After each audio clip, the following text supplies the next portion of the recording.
All right, Earth Explorers, we are about 2 minutes away from showtime. So hang in there, fill up the chat room. We'll be there in just a minute. Gotta get a few things clicked here, and then we will bring in the studio. Appreciate you all sharing your Wednesday with me. As the notices go out, got a heavy news schedule tonight. This is a 2-hour program. We don't take any calls. Straight up news and my analysis with one break at the top of the hour. I promise you will be satisfied or your money back. Trust you've had a very good Wednesday, as I did. We're more than halfway through the week.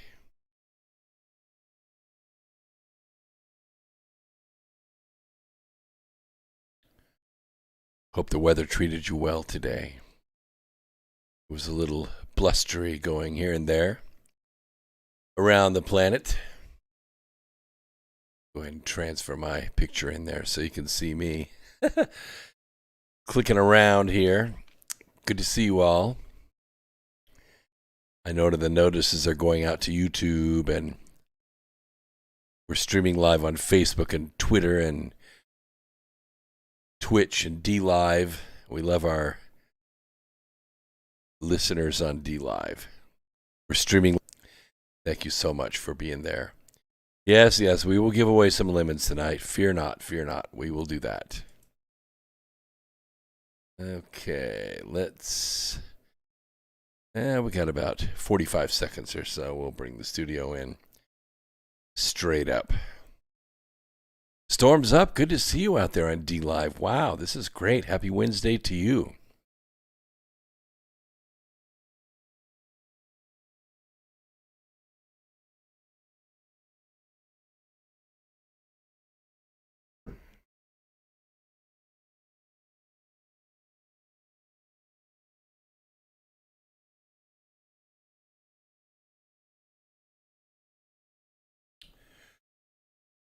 Okay, let's see here. Now wait about 15 seconds or so. Let it click over to 7:59. There we go. All right, let's bring the studio in. This is Thomas, a.k.a. a math painter. I'd like you to join me Monday nights, 10 p.m. Eastern Standard Time for Open Canvas. Don't forget to bring an open mind. Yes, folks, that's right. Bring an open mind to an open canvas. Again, that is Monday nights, 10 p.m. Eastern. UFOs to government corruption. This is Revolution Radio, freedomslips.com. You don't need to expect us. We're already here. We did not engage in conflict that was out of line with our mission. Is it disloyalty? Is it sedition? Is it treason to oppose the hands of tyranny? Never! I will never send troops anywhere on a mission of that kind without telling them that if somebody shoots at them, they can darn well shoot back. I know not what course others may take, but as for me, give me liberty! Oh, give me death! A dark cloud is finally lifting across the world as U.S. military intelligence and their global partners are destroying the deep state criminal power structure that has ruled over our planet for hundreds of years. We are free with the God-given right, and we shall not give that right to any power on earth. Hi, I'm Scott McKay. The world is at, and I am your host on The Tipping Point on Revolution Radio, where every Monday from 8 to 10 p.m. Eastern, we bring you the latest in this ensuing takedown of this global criminal empire. That's an image of strength. You'll get the raw, hard truth here on The Tipping Point. So come join us Mondays, 8 to 10 p.m. Eastern in Studio B at revolution.radio.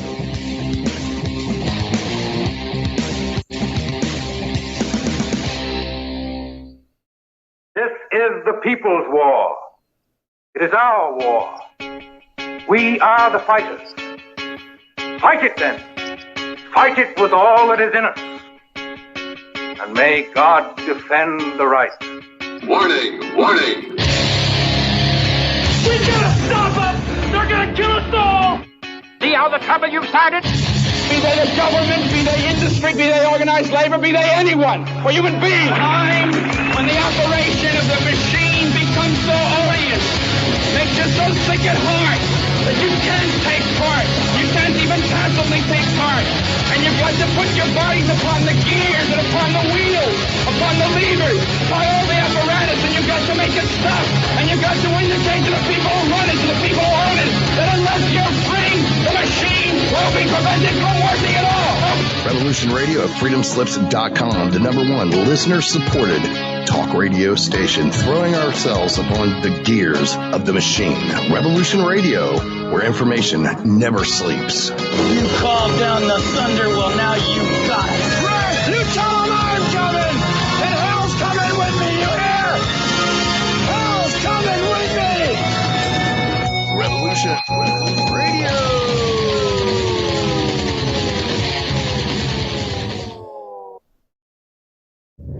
First hour, here we go.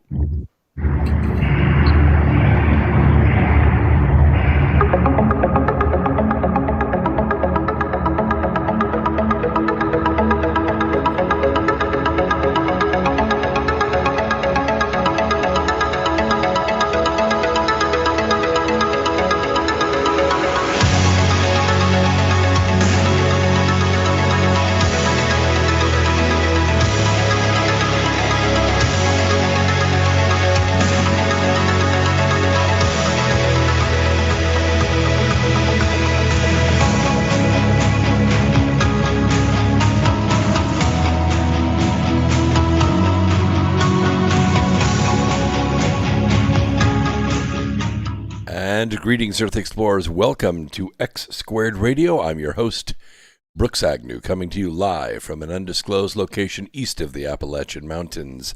This is where the past meets the future. In here, the results are always positive. We might go a little past your imagination, but have no fear. You will be safely traveling with us. We're streaming to you live from the America Free Radio studios on Revolution Radio. On freedomslips.com, the #1 listener-supported network in the United States. So this is a 2-hour format. We go 1 hour, and then we take a break, and then we take another hour. You can communicate with me through any of the chats. We're streaming live on Facebook, Twitch, DLive, Twitter, and YouTube. And we can take inputs from any one of those media, and I'll recognize you, especially if you hit that top chat button on YouTube and make a small contribution to the effort to build the North Pole Inner Earth expedition. That money is growing, by the way. Some of it is invested, and it's been doing quite nicely on the market. We're not quite at deposit point yet, but fear not. None of your money has been lost. It's all in good hands.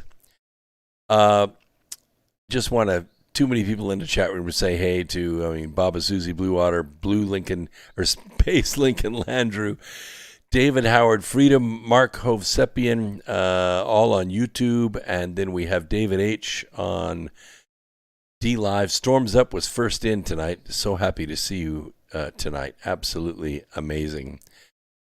Freedom says, one nation under God, indivisible, with liberty and justice for all. That's correct. All Americans matter. Yes, Cinco de Mayo. Yesterday was May the 4th be with you. Today is Cinco de Mayo. Celebración. So Virtual Joe, it turns out, is hand over fist destroying the U.S. military. And we kind of knew this was coming because it was Obama's mission all along. I got a couple of stories on that tonight. One's quite chilling the way that it's unfolding now, 9 years after he took his first move. But of all the institutions of the federal government that the global syndicate has infiltrated and corrupted, from public education to the judiciary to most recently the Justice Department. Of course, the FBI has been corrupt since 1935 when it was formed by FDR for the express purposes of protecting the interests of the DNC, and now pretty much all of the intelligence agencies. One all-important organization all these years has remained relatively unscathed. Although, if you read my books, The Birth Trilogy and Charm of Favor, you know that there's a war going on inside the halls of the Pentagon. Good guys against bad guys, syndicate soldiers against patriots. And that is the United States military. Yep, but that is in danger of radically changing under Virtual Joe and his gang of criminals. For diversity-obsessed Virtual Joe, even the armed forces, which heroically protect and defend this nation and her vital interests in a dangerous and unpredictable world, are not to be spared. The ascendant syndicate maniacal insistence on fundamentally transforming America and her key institutions. They were bold about it. They didn't hide anything. They came out right in our face, told us in 2008 exactly what he was going to do. And they are all about doing it, Obama Part 3.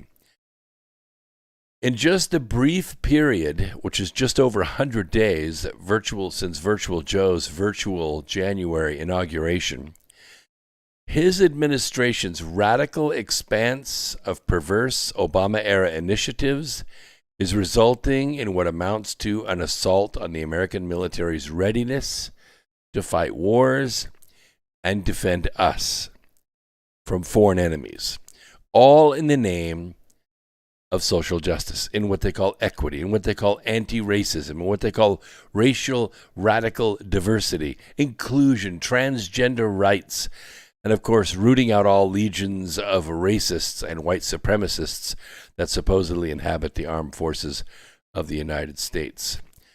Consider some of the really freaking bizarre and transformative policies Virtual Joe has already set in motion. Now, I'm not saying that they're actually gaining momentum, but I am saying that he has signed the executive actions, which is going to make these things happen.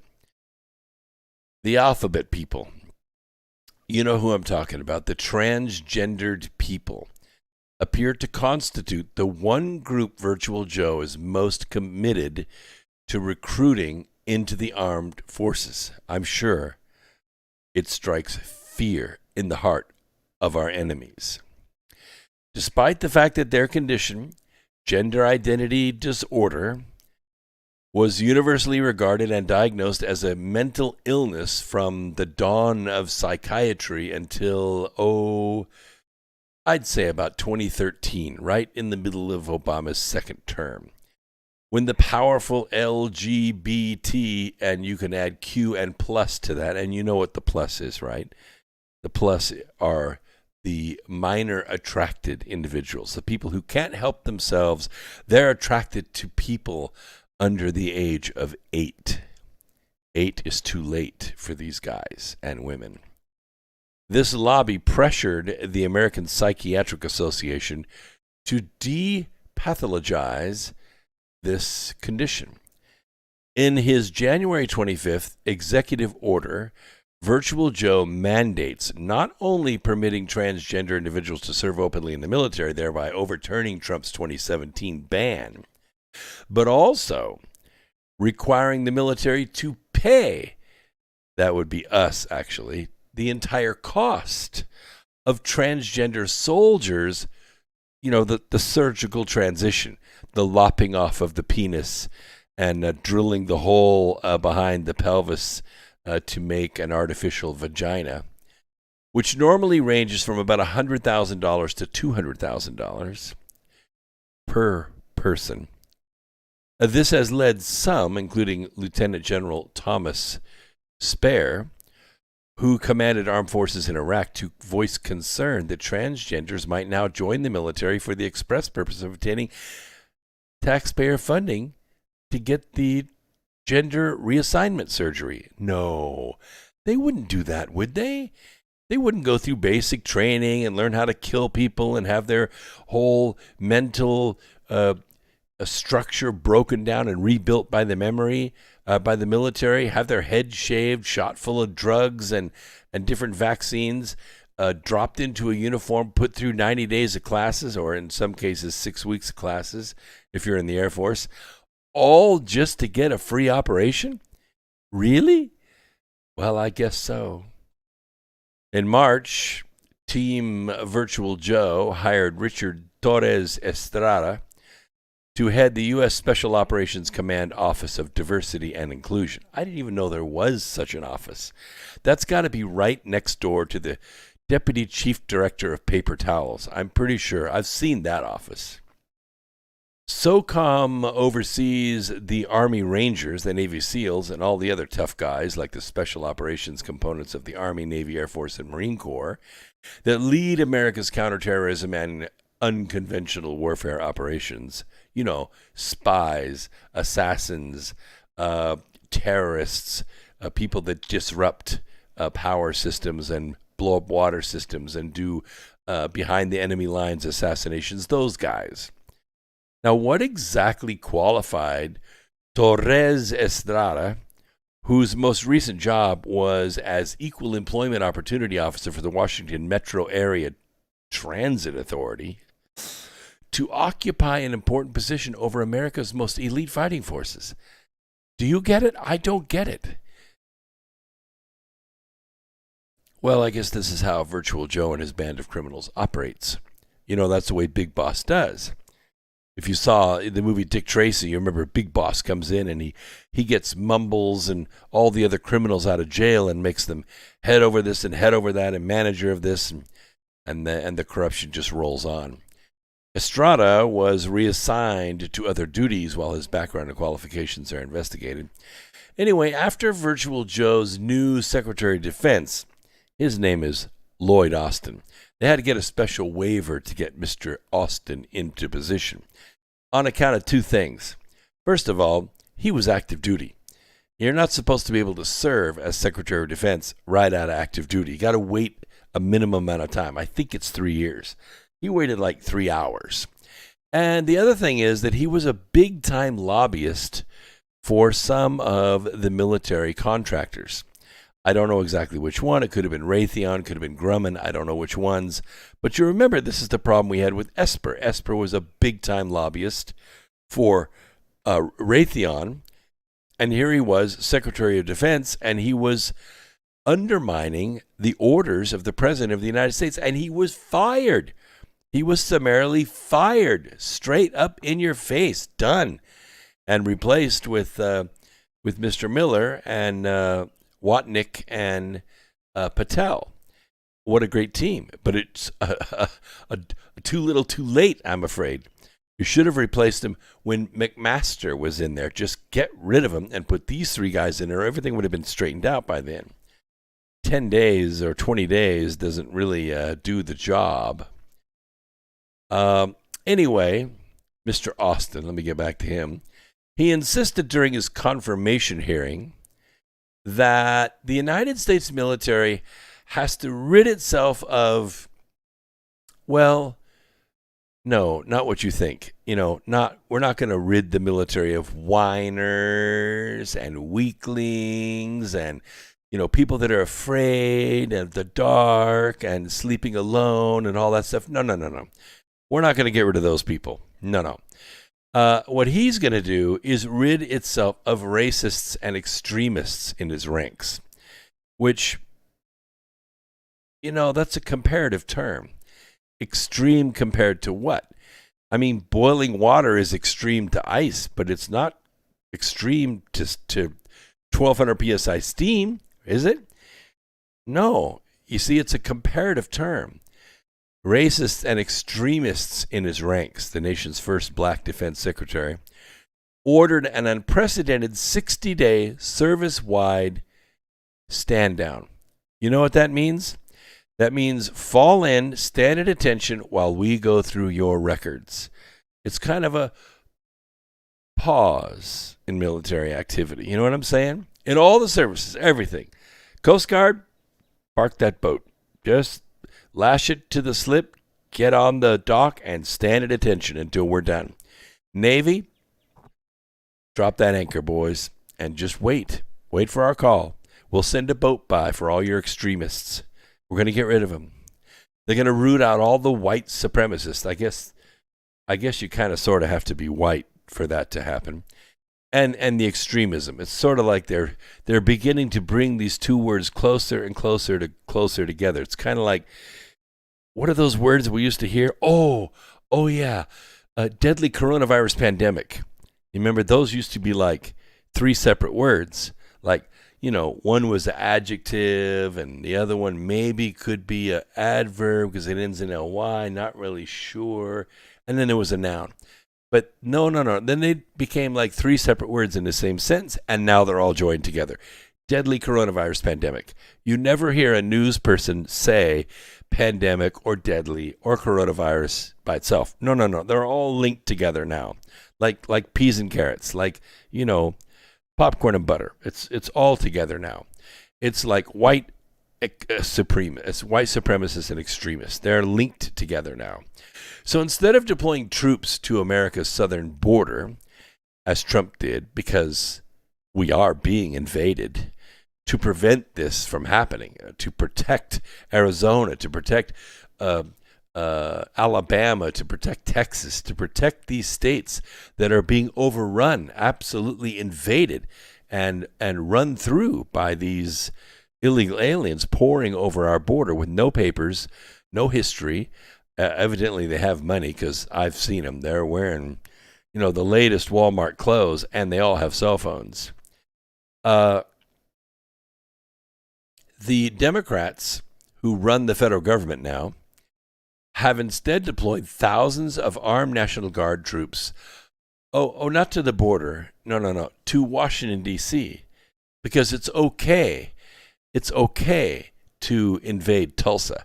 It's okay to invade Austin. It's okay to invade Denver and St. Louis. They're shipping them all over the country by the busload, by the plane load. Free bus tickets, free plane tickets. And these states are having to accept them. I don't care what Kristi Noem of South Dakota says. She can't stop it. It's against the law for her to stop it. The federal government can step on her, and she can't do anything about it. No. These National Guard troops are deployed to Washington, D.C. to protect members of Congress from imaginary threats from supposed legions of pro-Trump violent extremists and insurrectionists. Folks, I was there. I was there on January 6th. Yeah, come and get me. Come and get me.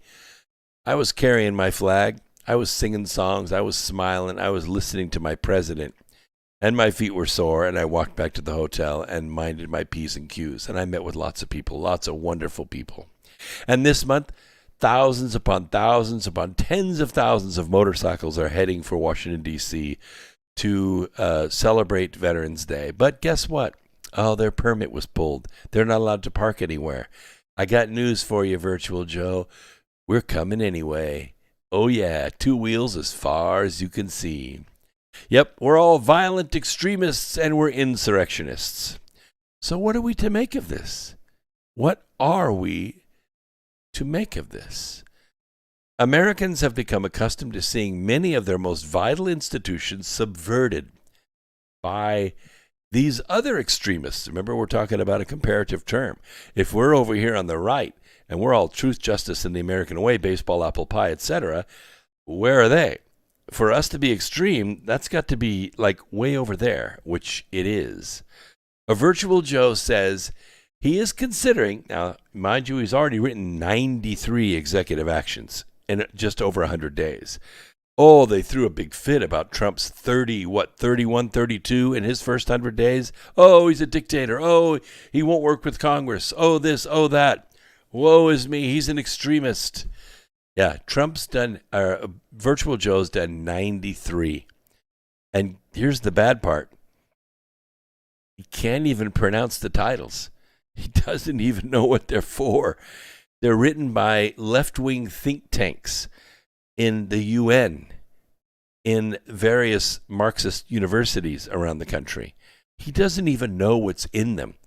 I doubt he's even really signing them. You see, he's considering with the next one of forcing by force, by executive order, by the commander-in-chief, forcing all members of the armed forces to take the vaccine. Despite the fact that these vaccines are still experimental, they're not FDA approved, and that the vast majority of service members are young, healthy, and they don't get sick with COVID. They don't get sick with COVID. They're 18, 19, 20 years old, not in the age group, not like 1918. Oh, you recall 1918, do you? Well, in 1918, it was a little different story. In 1917, we were getting ready to send young men overseas to run in front of cannons and make them use up all their ammo so that we could rush them and take over their lines. Well, I'm serious. That's where the word cannon fodder came from. Go run in front of the cannons and get them to shoot at you. Well, they'll miss some of you, but eventually they'll run out of ammunition, and then we can go rush them and take them over. Well, needless to say, sending all these men overseas, why, they have to be vaccinated against the flu. And so they went to Arkansas, and by the tens of thousands, they got vaccinated, and they went to Hattiesburg, Mississippi, and headed out. And where did they go? All over the world. They went to Italy, they went to France, they went to Germany, they went to Poland, and guess what? They spread that virus that they carried in their bloodstream from the vaccinations that they received by the U.S. military. Only guess what? The world was not ready for it. No, nobody in the world had the ability to fight this off effectively. Well, I should say about 85% of the people could fight it off and did. But 15% of the world died. 15% of the world died. In fact, it can be said very effectively, I think, that World War I had to take a pause. It had to take a pause because the flu was killing everyone. And so World War I took a pause while Reynolds and Alcoa and Ford and all those big companies, they retooled, they restocked up, they got ready, they got their money together, they got their investments together into foreign countries.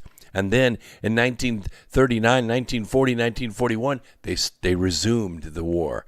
And they continued it until 1945, when Truman ended it with 2 nuclear blasts on Japan. And it can be said that the European war ended a few months earlier, but there was still tension. There was still tension. They were still rounding people up. They were still trying to find stuff. You'll recall that after the war ended, one of the things that they discovered were these things called nuclear triggers. Oh my, what are these for? Well, let's hurry and put them on a plane, and we'll take them to out west to our Trinity site, where we have a bomb ready, where we've been researching criticality of uranium, and let's see if the triggers worked. And sure enough, they did. The first one worked. And within hours, President Truman signed the executive order to build the bombs and take them to Japan, which they did. But you know where the triggers came from?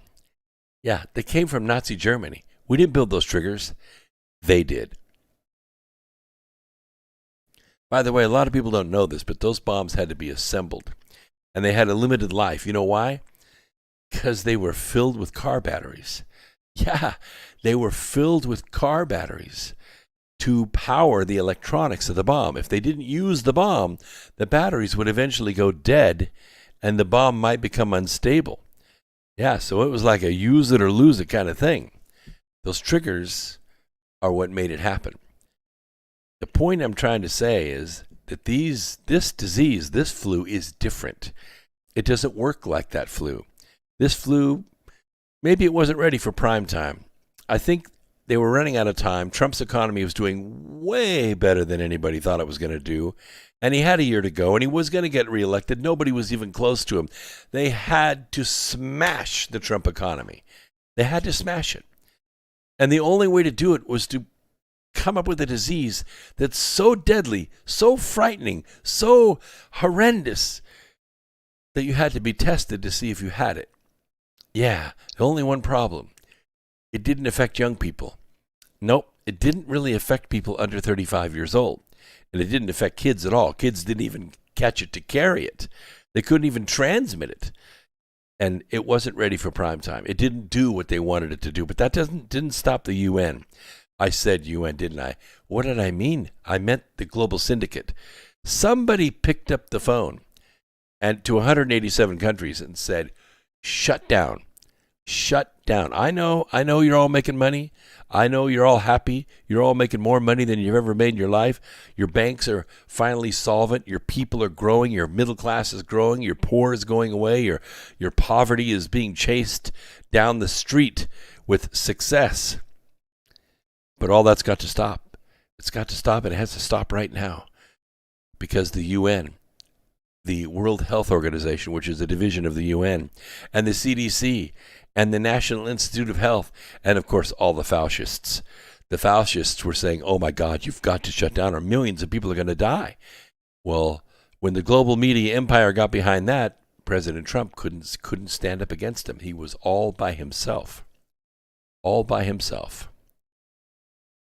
So now what they want to do is they want to vaccinate 123,000 Marines who have had the chance. 40% of the nearly 123,000 Marines have had the chance to receive the COVID vaccine, but guess what they did? They turned it down. They said, sir, no, sir. My body, my choice. I'm not taking the vaccine.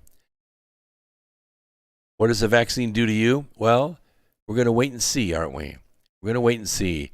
I've already talked about messenger RNA and reverse transcription errors and things, and I got shut down on YouTube for doing it. Totally backed up by pure science, years and years and years of pure science with animals. Humans are even more susceptible to it because we pass on to our progeny up to 15% of that transcription DNA, unlike animals who do 5 to 6%. But that doesn't mean that if we change that DNA or that RNA, that it isn't passed on to the pups. It is. But in humans, it's even worse. So, how long have they been vaccinating? Well, 6 months. Well, I'm sorry, but, people that got the vaccine and then conceived a child, those children haven't been born yet. We haven't seen what this litter's going to do, what these pups are going to do, what these kids are going to do. I, for one, I'm going to wait. I'm going to wait. If it's a good vaccine now, you know what? It's going to be a better vaccine a year from now. The bottom line is this.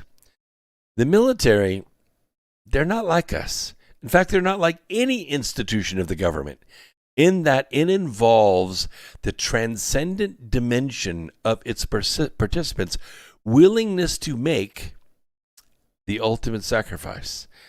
We're not talking about building a bridge.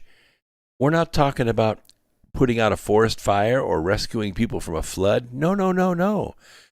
We're talking about taking a bullet for you. Taking a bullet for me.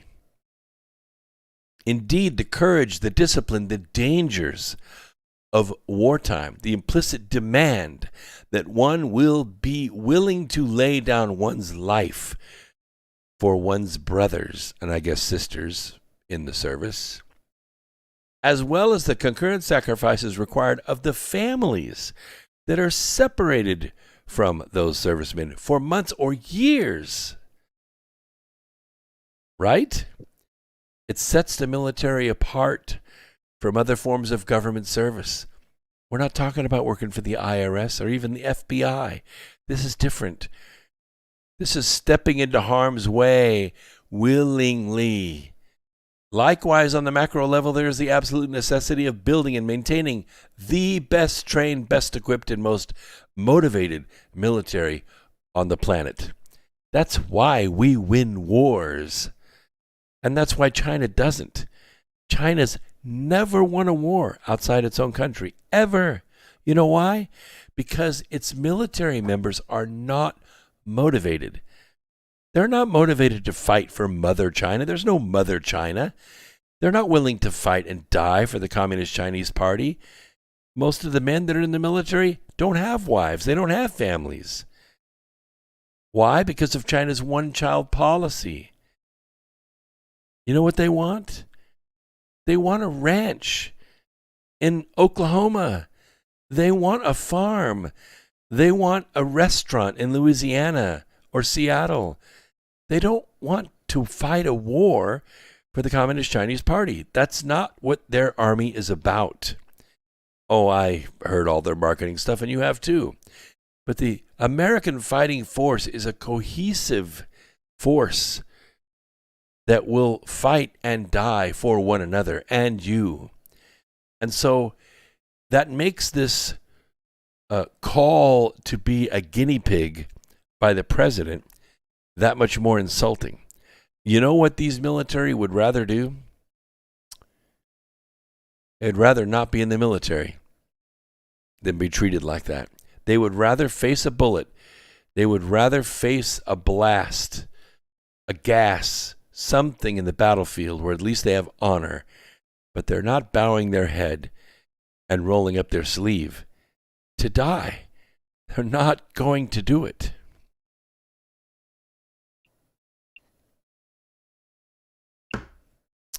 All right. Could be rehab. In D-Live, he says, that's why they made super soldiers. No heart, no emotion. You know, not the soldiers I know. The soldiers I know have more heart than any 5 civilians that I know. They will take the hill. They'll use the technology and they will accomplish the mission. They don't lose. They don't back up. They don't back down. They're not afraid. Oh, they have heart and they have emotion. And they have love, and they have patriotism for this country. I don't know. I never met a super soldier. I met former super soldiers, but you know what? Those guys had great heart. They had great minds. They had great attitudes, great smiles, great jokes. Both of them could sing. I mean, they were great guys. Both of them former super soldiers that I knew. So, and I still know them, and I still like them. I'm not seeing it. Yeah, well, I don't know. I haven't seen these things that you're talking about. These things aren't human, he said. Americans are. I don't know about other countries, but Americans are. Now, I've seen the rage. I've seen the eyes bugging out and the spit flying from the lips and the fists clenched and standing there rigid like I don't know, like you have tetanus or something. I've seen that in, Antifa and in the BLM people, this incredible frenzy that they go into. It's like a zombie, like The Walking. It's not like The Walking Dead. It's like The Walking Frenzied. And it's all the same. It doesn't matter what language they're in. They're all the same. These Karens are unbelievable. Unbelievable. You could say that they are without heart. They're just raw emotion. Well, I would ask you, Half-Breed, he's in YouTube, I have experienced the dark side of the DOD. From the inside or the outside? I'll ask you that. I mean, has the DOD been after your case, or have you been inside the DOD and asked to do something you didn't want to do, and so you quit? I'm just saying, I'm just asking. Because, in the book, we have it both ways. Jack Rousseau has seen the dark side of the DOD by almost dying in the book, Saved by Tommy Larceny. Oh, did I spoil that? Well, you just have to read the book now. You have to read the book. They're all available at my website, brooksagnew.com. By the way, I'm so sorry about the X Squared Radio server. We mirrored the server onto new equipment. It's been the same server for 10 years. They get old. And so what you do is you re-image onto the new server. Then you have to transfer all your old files to the new server. And it doesn't usually go very smoothly. So I have 2 websites that are down right now. X Squared Radio and all the associated websites with it. And EV Fleet, which is my electric vehicle company. That site is down too. Hopefully we get those up tonight because we're going to rebuild the SQL databases after I get off of here. That's my third job, I guess. And hopefully those will be. But brooksagnew.com is running. So the store runs, everything's secure, everything's good to go, and the books are for sale. And yes, I do have behind me a few cases of books in my warehouse. So I am able to sign some books and send them for a special price. If you go to my website, you'll see autographed books. You can buy those right there. Limited supply. Also, don't forget that this Saturday, This Saturday is the masterclass on manifestation. You don't want to miss this, okay? This is about the best $47 you can spend on yourself. We've had lots and lots of students over the last year. They've taken it. They love it. I get all kinds of great emails from it. Some of them are actually working with the journaling masterclass, which is the second Saturday. It's included. You get a free copy of Remembering the Future, signed by me, and 5 hours of instruction. I promise you, it is going to supercharge your ability to get this year started. Spring is on, baby. You might as well spend the $47 and figure out how to unleash the beast within you and get something done. So don't pass it up. Don't pass it up. This Saturday, there's still time. All you have to do is go to brooksagnew.com, click on the webinars link, and all the information's right there. $47. You cannot go wrong. I'll make you this promise. If you don't like the class, if you think it's hokey, you don't get anything out of it, I will refund your money happily. Happily. I only want people that are satisfied with this class to pay. That's the best guarantee I can give, okay? So you do that, and I'll do my part. All right, let's talk about space larceny, because this is a big deal. In my book, Asteroid Mining, the Future of Energy, I talk about the Space Force. I have 3 chapters on the Space Force, and one of the chapters is on space larceny.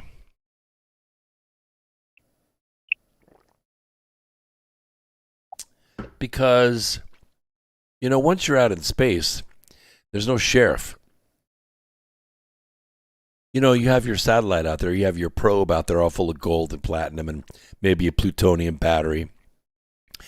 And some other satellite or some other manned craft just kind of pulls up alongside of it, hooks to it, and strips it out. That pushes the rest of your satellite out toward the sun. What are you going to do? It's like piracy on the high seas, only worse. There's no Coast Guard. There's no radio, where your satellite can say, help, they're opening my panels. No, it's space larceny. But a lot of it is, sounds like The Expanse. That's right.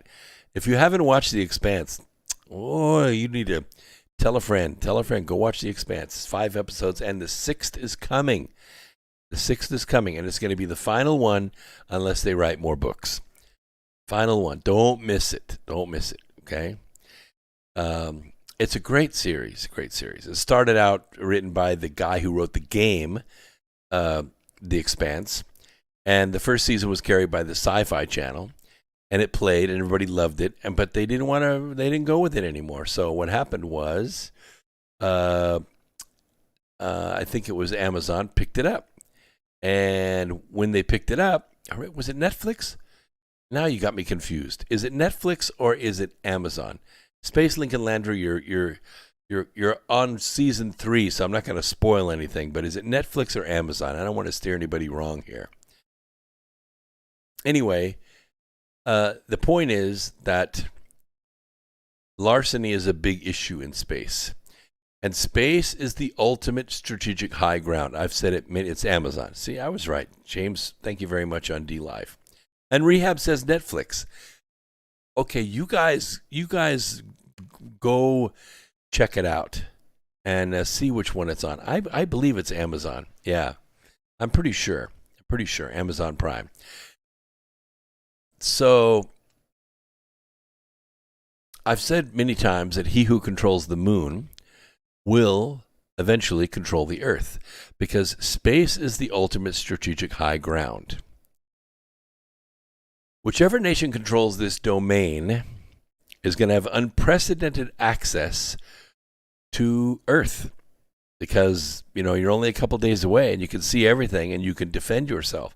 Everything in the land, sea, air, and even in cyberspace, can be controlled from space.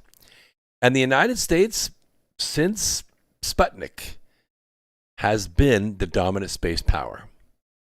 Until now. The days of America's unquestioned hegemony in orbit are coming to a close very soon. Beijing is going to launch the first of 3 components for its modular space station. Am I afraid? No, not really. I'm more afraid of the Chinese rocket that is falling to Earth as we speak. This is a big piece of metal. And here's the thing. They don't think it's going to land at sea. Okay, if it lands at sea, there's a chance of a snowball in hell of it hitting a ship or causing a problem. No, they think it's going to land on land. And we don't really know, I don't know at this moment, which land. Yeah, I don't know if it's Budapest or if it's London or New York or Kansas City or Beijing. I don't know. But I do know this. When it lands, it's going to make a mess. I also know this. If it lands in my backyard, that baby's mine. It's mine. You're going to write me a big-ass check to get that rocket back. I may use that rocket. Anyway, this space station's meant to rival the American-led International Space Station, which is kind of ad hoc, you know, a piece here, a piece there, decade after decade. The Chinese space station will grant China unprecedented access to low Earth orbit. Unlike the ISS, which is truly an international effort based on peace, China's modular space station is military. Yeah, it is not based on peace. No other language is going to be spoken there but Chinese, and everything they do up there is going to be encrypted. It's true that China's space agency has said they welcome international missions to their new space station, but that's just talk. Simple science has never been China's end goal. In fact, by allowing for international scientific missions to their soon-to-be-launched space station, China's going to be getting access.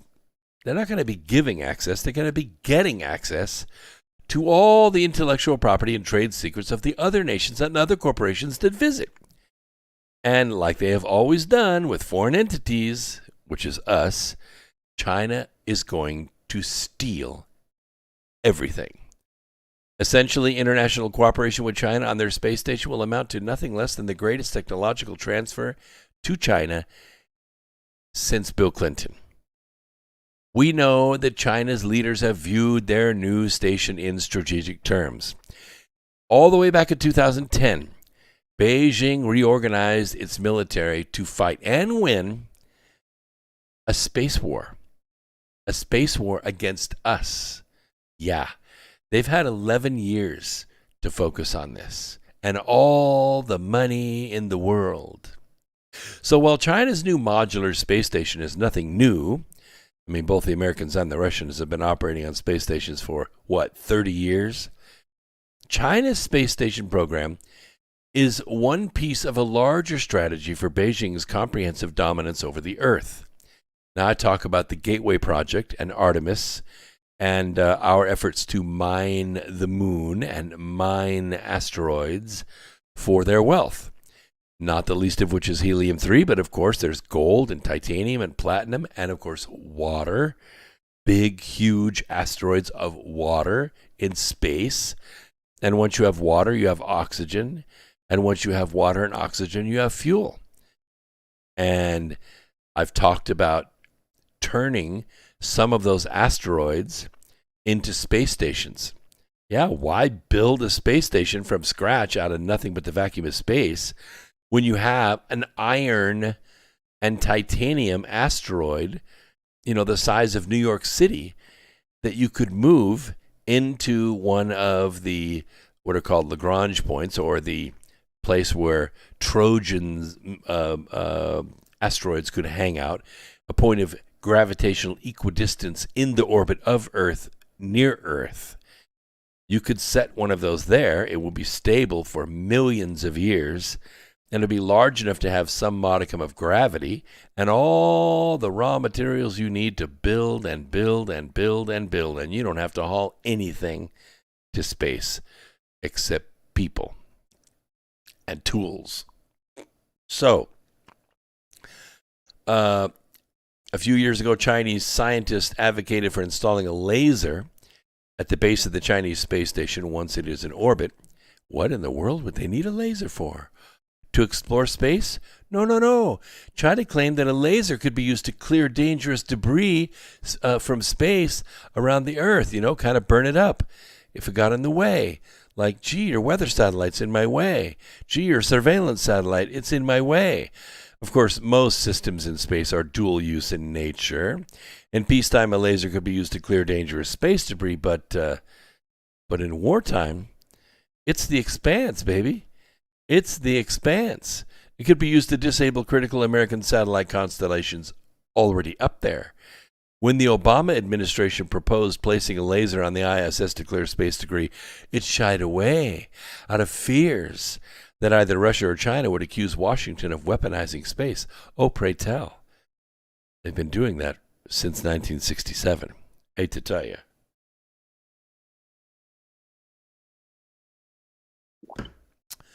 All of this is happening at a time when the International Space Station is nearing the end of its lifespan, unless we add to it.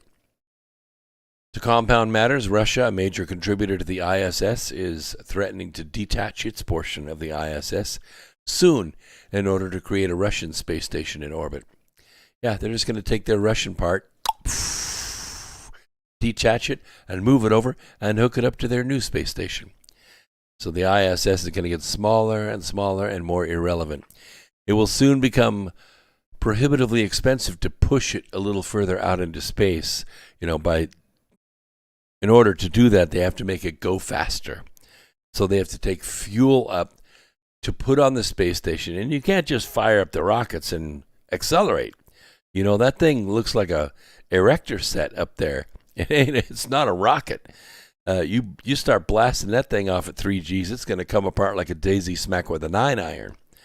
No, you got to be gentle when you move that thing. It can be done, but it needs to be done carefully. Moscow could ultimately link their space station to China's new modular space station. They could take it over. Already the space programs of both Russia and China have announced their intention to exclusively cooperate with each other, not with us.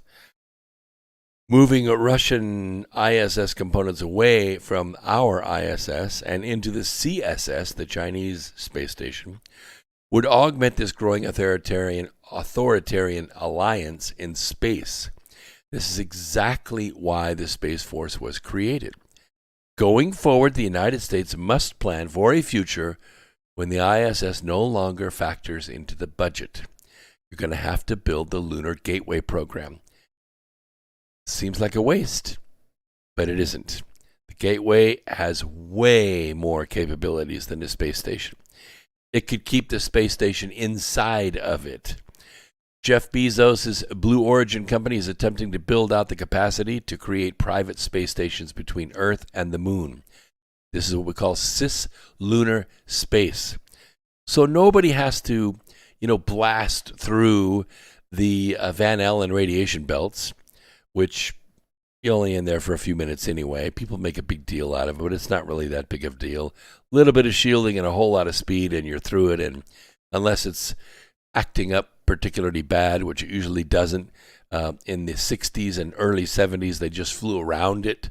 They didn't have to fly through it. They just charted a path around it, and they went around it and went to the moon. And all the astronauts survived. They weren't exposed to any radiation from the Van Allen radiation belt.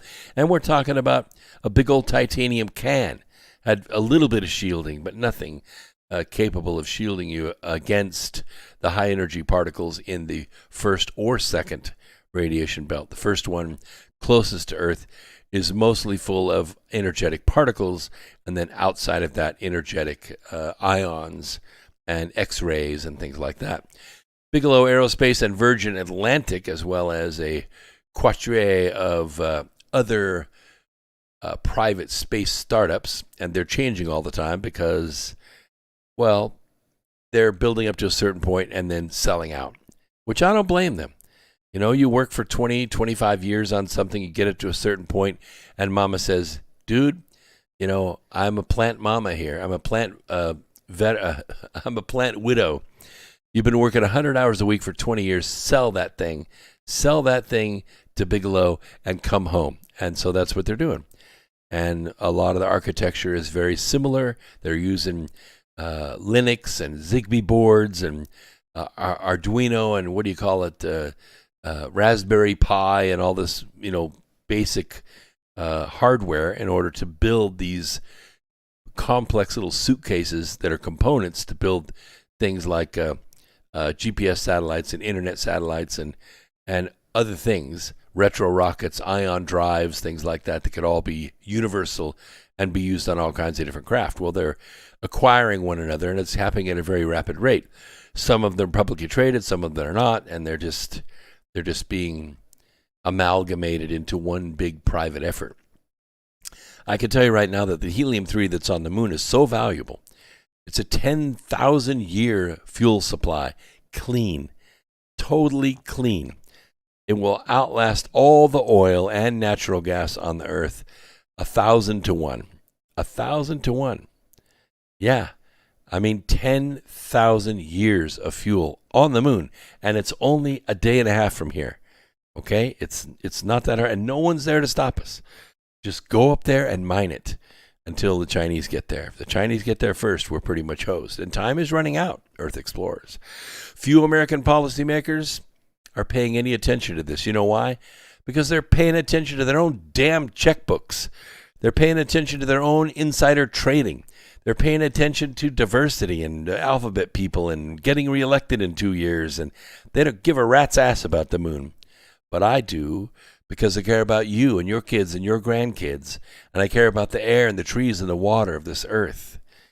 If Washington does not take China's space threat more seriously, it's going to find itself boxed out of the strategic high ground between China and private industry. U.S. military, American military is going to have no place in space. The Chinese space station is yet another symbol of how badly American power in space is eroding under Virtual Joe and his band of criminals. And by the way, earmarks are back. You know what earmarks are? Yeah, no, they're not earrings. In the olden days,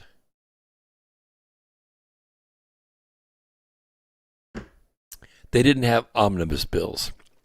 No, they didn't have these bills that were like $1 trillion or 6,000 pages long. No, you had bills and they had some, main theme about it, like, a highway bill or a dam bill or something like that. But they always have these little earmarks in there, and earmarks are where lawmakers step up and they put in special funding opportunities which are designed to dump billions of dollars into district projects, not national ones, not regional ones, but ones right in their own backyard.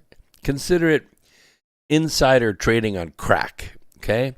You own a farm that's 30 miles from I-40, and nothing's grown on it in 20 years. It's pretty much worthless. It doesn't have water on it. It doesn't have electricity to it. It's a turn of the 19th century farm that's been in your family for a long time, and it ain't worth nothing but dirt. But you're a congressman. Yeah. And so what you do is you see a sweet little bill coming along, and you decide to put an earmark in there to build a huge airport on your worthless land out there 40 miles from I-40. Way outside the city. Nobody cares about this land. All of a sudden, your little chunk of nothing is worth about $50,000 an acre. And you get to put a bunch of sweet cash, sweet taxpayer cash, right in your pocket. Oh, and by the way, you reserve for yourself all the land across the street from the airport, so you could put yourself a little mini-mart and a strip mall and a massage parlor.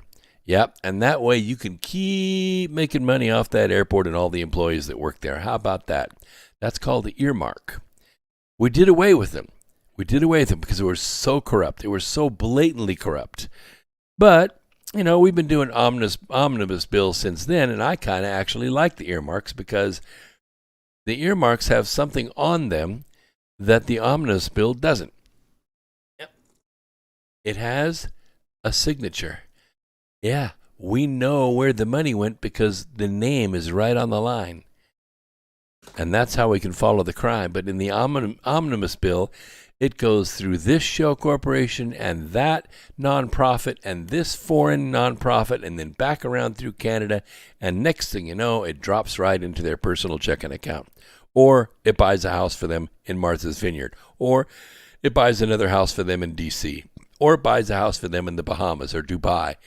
That's how it works. That's how our government works. So now earmarks are back. Because Virtual Joe and his band of criminals want them to be back. That's the way they always did business. And the deadline for members to submit requests for the community project funding was, well, last Friday. And it will be updated with a handful of new projects over the next 2 months once Virtual Joe and his band of criminals release details of their requested budget. The committee will begin reviewing requests for its 2022 appropriations bill. That means not that they're going to appropriate funds for these projects that are their dear backyard projects. No, they're going to appropriate the funds from you. We'll take a quick break. Be back in about 3 minutes. Don't go away. More America Free Radio right after this.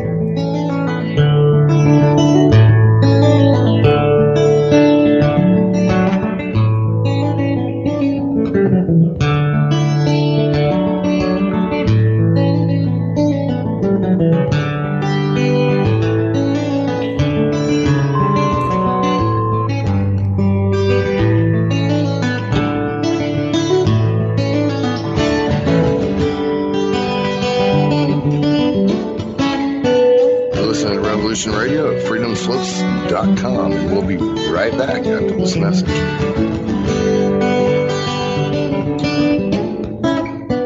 Be evasive. But that doesn't mean that they're telling the truth as opposed to fiction. And Genesis chapter 6, verse 4, and there were giants in the earth in those days, and also after that, when the sons of God came and also the daughters of men, indicating that there were giants before the Nephilim. And sons of God, plural. They weren't talking about Jesus coming down. No, that's right. Yeah. Uh-huh. I'm Steve Crawford, host of Factor Theory Live. Join me every Sunday night from 10 p.m. till midnight Eastern Standard Time on Revolution Radio at freedomslips.com. Check it out.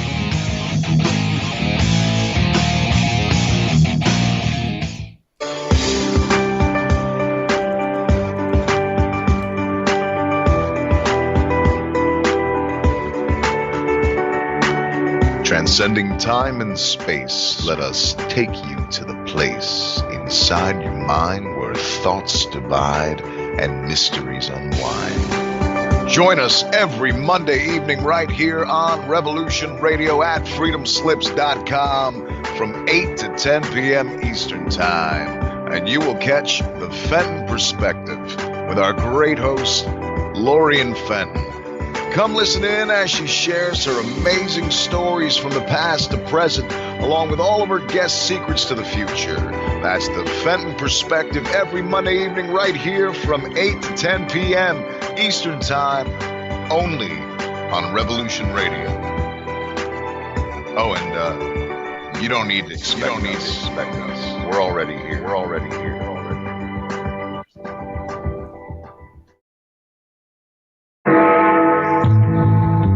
Galactic Interstellar Council on Revolution Radio Studio A, Fridays at 2 p.m. Eastern.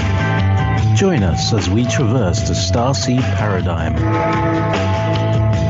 as expressed in the time-space continuum that we know as the divine expression of love and light. Integrating this conscious unity into the galactic paradigm. So welcome all, both terrestrial beings and galactic beings as one. So be it. You're listening to Revolution Radio.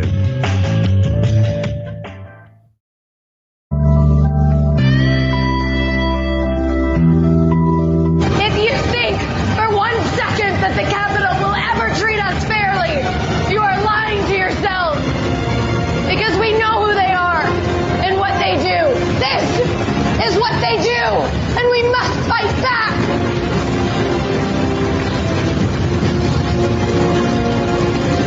You can torture us and bomb us And if we burn, you burn with us. Good evening.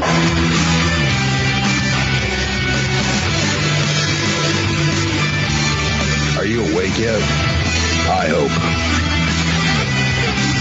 We've tried and we've tried for years and years to use passive resistance and loud voices to make a change. The time is over. Your governments around the world have no other goal than to decimate your entire existence at the hands of the bankers and the elites.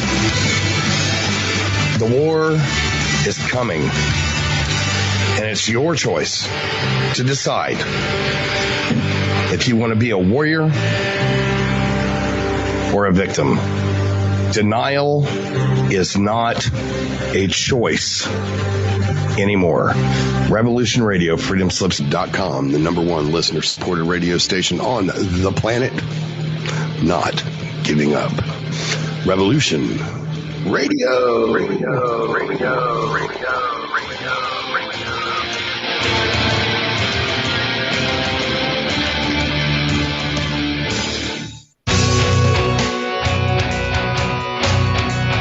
All right. Thanks for listening while we took that short break here. Revolution Radio, freedomslips.com. And now we're going to get back to your host. Hour number 2. Here we go. We're live on Revolution Radio and on freedomslips.com. By the way, just want to let you know, if you have bought any of my books off of Amazon, there was one thing missing from it, and that's a signature, but I got it fixed. You can go to my store at brooksagnew.com, and you can get, let me get the glare off of that, you can get a signature card like this. Yes. And it says the present from the future. And this gray area right here, you can see if I can shield that a little bit. Yeah. See there? There's a signature. This is sticky backed. All you have to do is peel the back off of this and stick it right in your book, and you've got an autographed copy of any of my books. Easy to do. And I'm selling them for free. Yeah. I'm giving them away in the store. Nothing but shipping. And I will also, for the first person that buys a holiday package off tonight's program, and I'm gonna know that because it's gonna come in on the holiday package link on the website under the store. I am going to throw in a genuine 4-inch United States Space Force Department of the Air Force patch.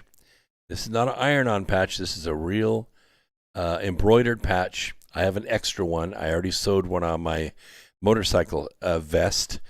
And I'm going to give this to the first person that buys a holiday package tonight at brooksagnew.com.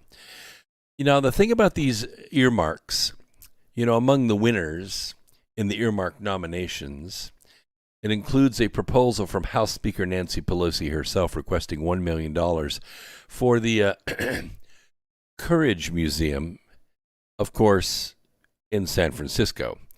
Under the project name, Educational Curriculum for Ending Violence, Courage Museum, Pelosi is directing a 7-figure sum to fund the group which smeared Supreme Court Justice Brett Kavanaugh with its celebration of Christine Ballsy Ford, who accused Kavanaugh of decades-old sexual misconduct to derail his 2018 nomination. Ms. Ballsy Ford, however, was never able to even prove the two had ever met around the time of the alleged abuse. Ballsy also hauled in a coup $1 million via her 17 GoFundMe accounts that sprang up as she played out her make-believe past before a global audience. The complete lack of witnesses or facts or places or times paled in comparison to the lack of questions by the Republicans. 4 questions would have ended the entire show. I would have asked them myself. Miss Ballsy Ford, are you aware that you have 17 GoFundMe accounts in your name? I mean, you have to be aware because you have to open them. Nobody else can open them in your name. Number 2, are you aware that these accounts have received more than $1 million in donations while you've been here today? Number 3, take a look around the room here. Is there anyone in this room, yes or no, who is on your donor list?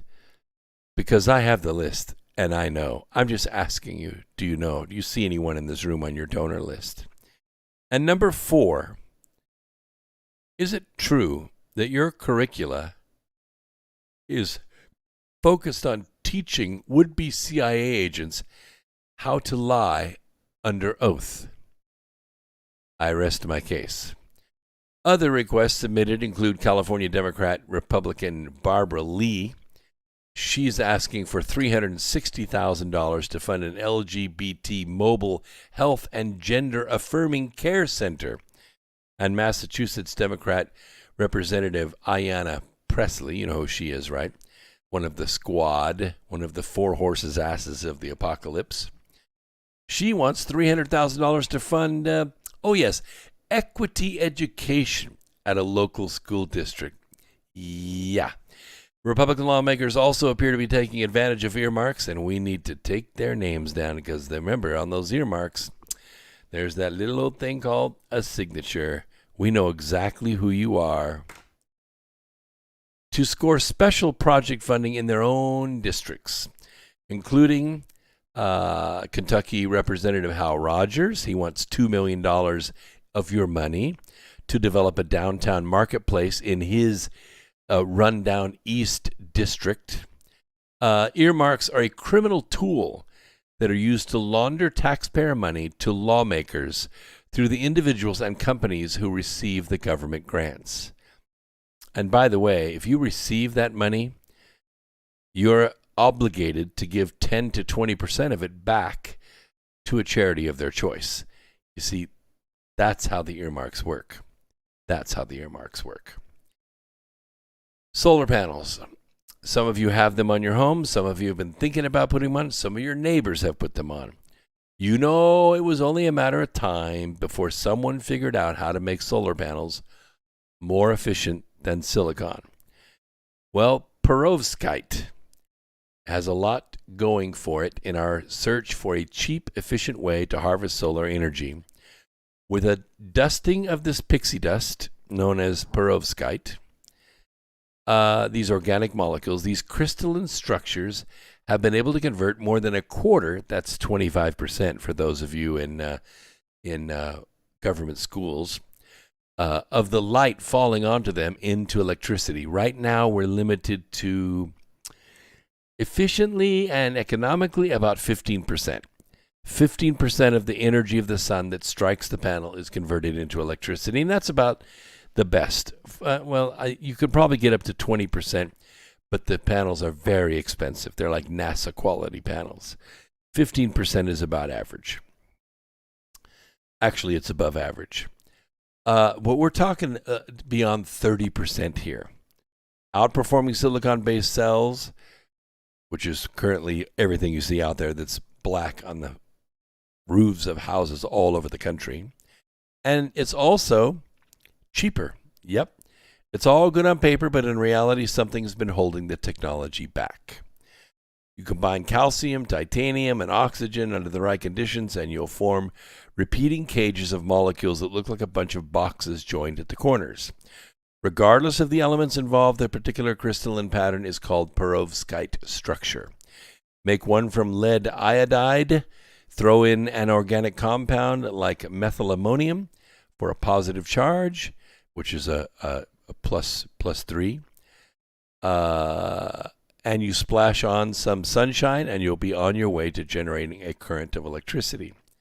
As long as you can keep oxygen away from it during the reaction, you're fine. Because otherwise it will oxidize and it will rot and it will no longer be effective. To achieve efficiencies beyond 25% in this energy transformation, engineers quickly learned it pays to ensure there's plenty of iodide, easy enough to come by, seemingly to ensure any defects in the perovskite crystal lattice are well and truly filled. But this assumption was never fully tested. So researchers from the University of California, Santa Barbara, in the U.S., of course, went back to first principles to determine what was really going on. Using cutting-edge computing to analyze the quantum behaviors influencing the electrons as they migrate through the hybrid mix of organic molecules and lead iodide structures, the team discovered that adding more iodide wasn't exactly the wise move. Turns out the flaw in the system wasn't where everybody expected. Rather than a flaw in the perovskite cages, it was the organic compound, previously considered to be an unbreakable unit, that came with a rather frustrating weakness. It turns out that their hydrogen can snap right off. Yep. As I said, as soon as it's exposed to sunlight and oxygen, there you go. CO2. Methylammonium lead iodide is the prototypical hybrid perovskite. Okay? We found that it is surprisingly easy to break one of the bonds. We call that photodimerization, and remove a hydrogen atom on the methylammonium molecule. That's NH4, okay, is ammonium. Ammonia is NH3. NH4 has a plus charge on it, so it's a good electron commuter. It doesn't exist too much in nature because it breaks down to ammonia, because the extra hydrogen pops off of there. It reacts with almost anything. The hydrogen vacancy forms a rather inconvenient pothole in the electrical highway, impeding the current generated as sunlight knocks electrons free from the surrounding perovskite structure. What happens is a photon of sunlight comes in at a certain wavelength, sputters off an electron in a lower shell, which creates the current flow. The electron in the higher shell falls to fill in that gap, emitting a photon of its own called fluorescence. Now, when these charges get caught in the vacancy, they can no longer do useful work, such as charging a battery or powering a motor, blah, blah, blah. So one possibility, matched by experimental findings, would be to shoot for a middle ground in iodide concentrations. Swap out the organic molecule for another cation, that's an ion with a positive charge on it, such as cesium. We like to use cesium, but not cesium-137. Or better yet, a similar kind of organic compound like 4-amidinium, which might also lead to a radical improvement in efficiency. First, you have to make that and keep it stable. Transforming the theoretical work into a practical method of electrical generation will require a lot more testing and planning. What works and calculations would need to be woven into process that grows flawless wafers of perovskite around molecules of formamidinium. That's the correct way to say it. I just can't say it fast. Because form is one chemical formation, amide is another one, and inium is another one. So projections to silicon suggest that there's still some way to go before it hits its theoretical limits beyond 30%. But given the progress perovskite has made in just the past decade, perovskite solar cells could be due for their big break in the not-too-distant future. I hope so. We'll use solar panels on the Condor to make up for the regenerative braking that we used for years, because that little bit of extra supply of electrons when the throttle is off or when the vehicle is resting keeps the main battery pack from making ions or making product. We don't want it to make product. If it makes product, then it becomes a brick. All right, let's talk about the dark present. Everybody can feel it, right? Oh, hey, before time gets away from us, I told everybody in the chat room to go over to DLive because I was going to give away some lemons. So let's do that. Let's do it right now. See, that's like no warning. You have to trust me. So in about 25 seconds, we're going to find out who the lucky winners are. We have about, 40 or so people in DLive.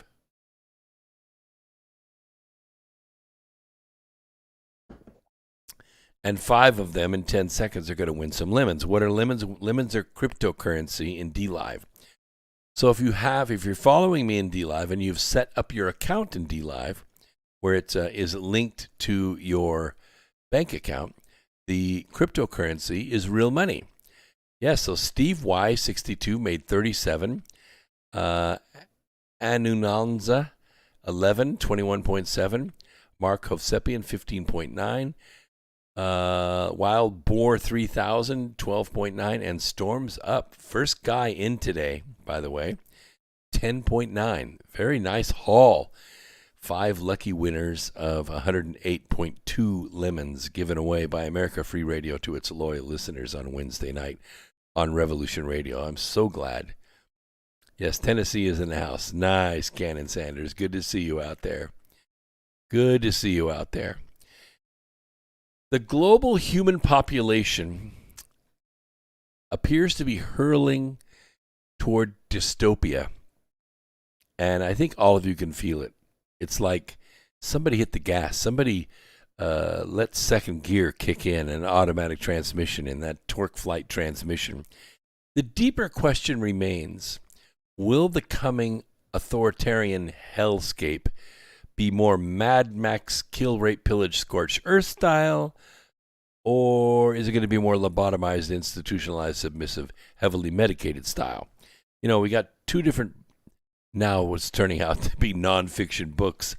George Orwell's 1984 and Aldous Huxley's Brave New World. I read both of these when I was in high school, and they were dark.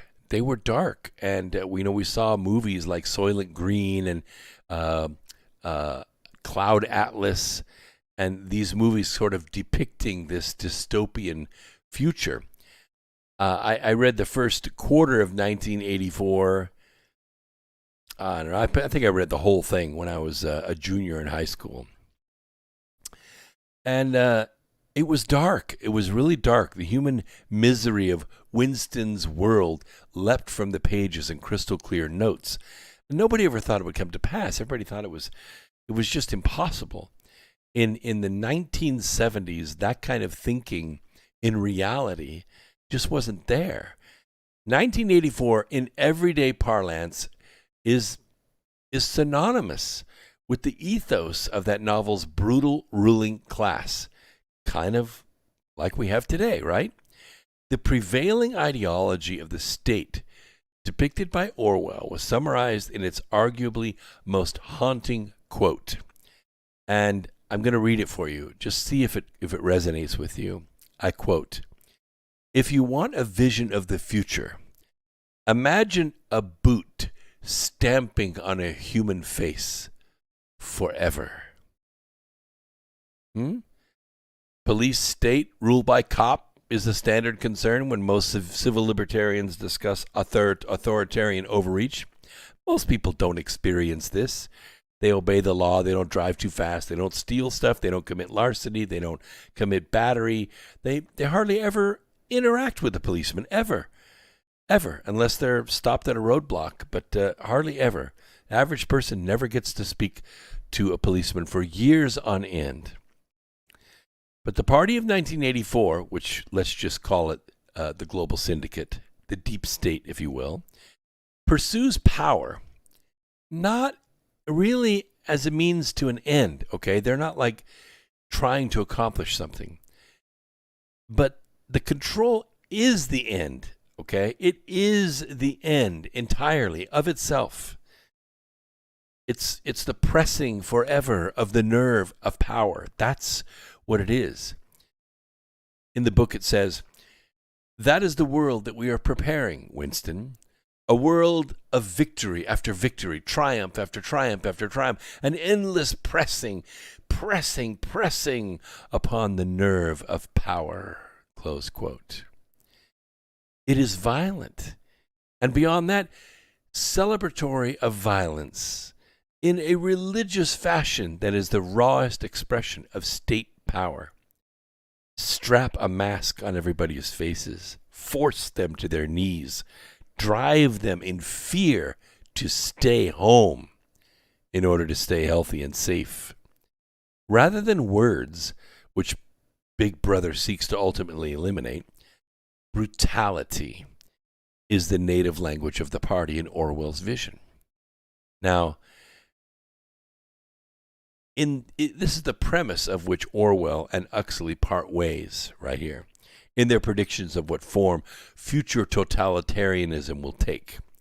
Now, if you go toward more the Cloud Atlas side, you go more toward the doped up Haight-Ashbury, keep everybody stoned and ignorant side. I'll make a quote out of Brave New World. A really efficient totalitarian state would be one in which the all-powerful executive of political bosses and their army of managers control a population of slaves who do not have to be coerced because they love their servitude. Close quote. That's Aldous Huxley's Brave New World. In a remarkable letter penned to Orwell following the publication of 1984, Aldous Huxley further explains this theoretical divergence. Here's what he said in 1949. I quote, "Within the next generation, I believe that the world's rulers will discover that the lust for power can be just as completely satisfied by suggesting people into loving their servitude as by flogging and kicking them into obedience." Close quote. And history explains this split, in part. George Orwell gained his political insights, which were undeniable in their piercing illumination laid bare by the plain language of his writing, from his time spent serving the British Empire in the waning days of its global dominance.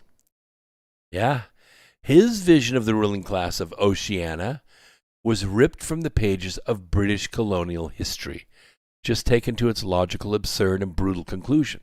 Had the Founding Fathers not done what they did and formed America and allowed us to pursue happiness by the dictates of our own heart, so as long as we don't step on anyone else's pursuit of happiness, it changed the world.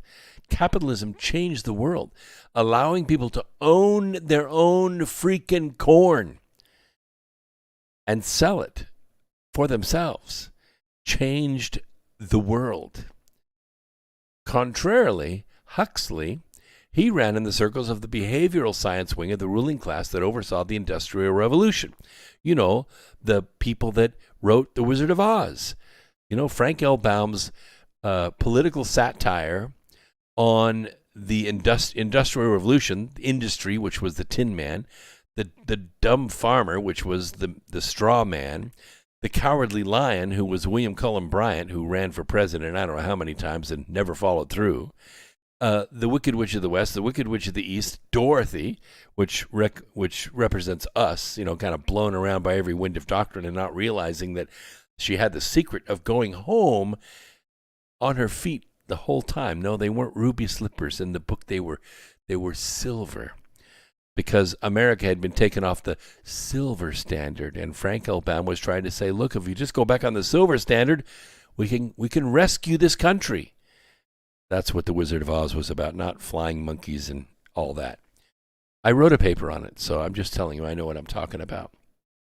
This is the world of Aldous Huxley, the ones obsessed with the unprecedented potential of Pavlovian conditioning. You ring the bell, I salivate. You bring the paycheck, I come to the meeting. You attack my credit score, I pay my bills on time. Applied at a scale to control entire populations. This is where Huxley's vision, arguably way more horrific than the brutality of life in 1984's Oceania, bears fruit in the modern context. Rule through brutality, the central modus operandi of 1984's inner party. It's the past. They don't do that in America. We don't have tanks. We don't have barbed wire surrounding our government buildings. Well, we do in D.C., but not anywhere else. We are free. We're sovereign beings. We could choose anything we want. It's just that what we want is what the ruling class wants for us. Because we instead prop up the government through social conditioning and medicalization. Medicalization can be defined as the process by which some aspects of human life come to be considered as medical problems, whereas before they were not considered pathological. Toxic masculinity, white fragility, white supremacy, 5 distinct classes of anxiety orders, 7 classes of depression. How many genders? Holy crap! Even in children as young as 2. These are the products of medicalization, not the boot in the face. In the brave new world, the entire population takes a fictitious sedative. In the book, it's called Soma, but it could be anything. It could be anything. It is the cure for any pain, any discomfort, no matter how mild. You take the Soma and everything is okay.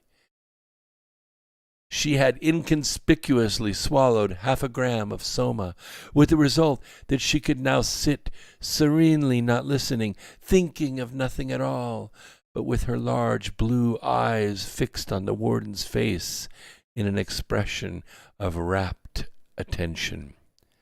You've seen it, haven't you? Those eyes above the mask. You've seen it in the frozen food section. Yeah, you've seen it. And the Minute Mart, when you pay for your goods, your smile's showing. And the person who paid for their goods right before you, they have the mask on, but they turn those eyes towards you in rapt attention. Sounds familiar, doesn't it? In 21st century America, we are almost instinctively looking to a mental health care professional.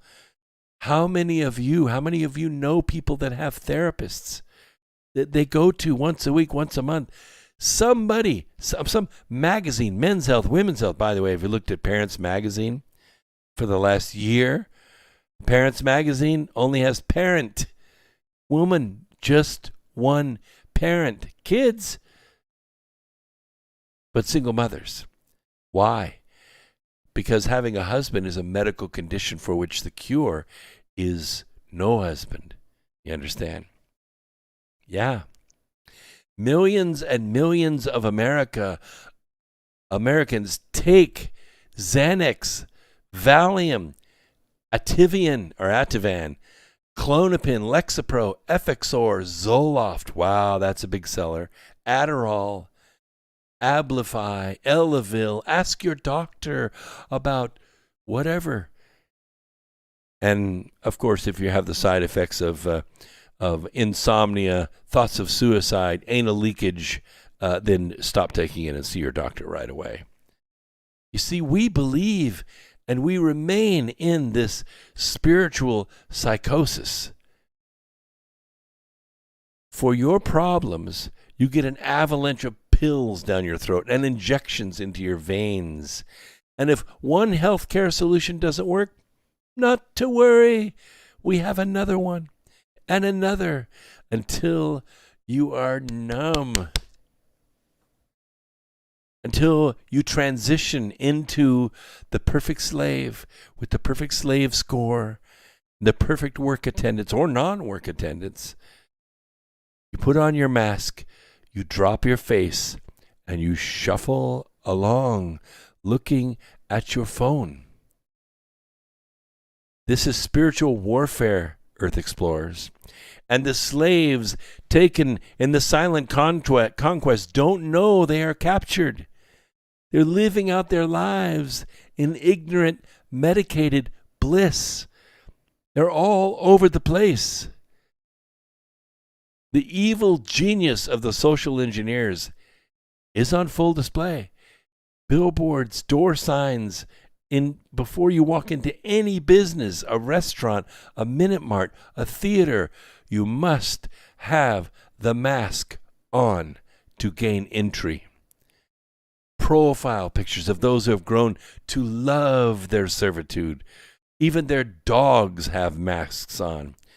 and in the slew of pill bottles littering your mother's medicine cabinet, they live in harmony with one another.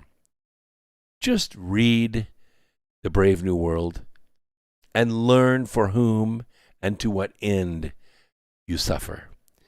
And then rise up against your masters as proper repayment for the future they stole from you.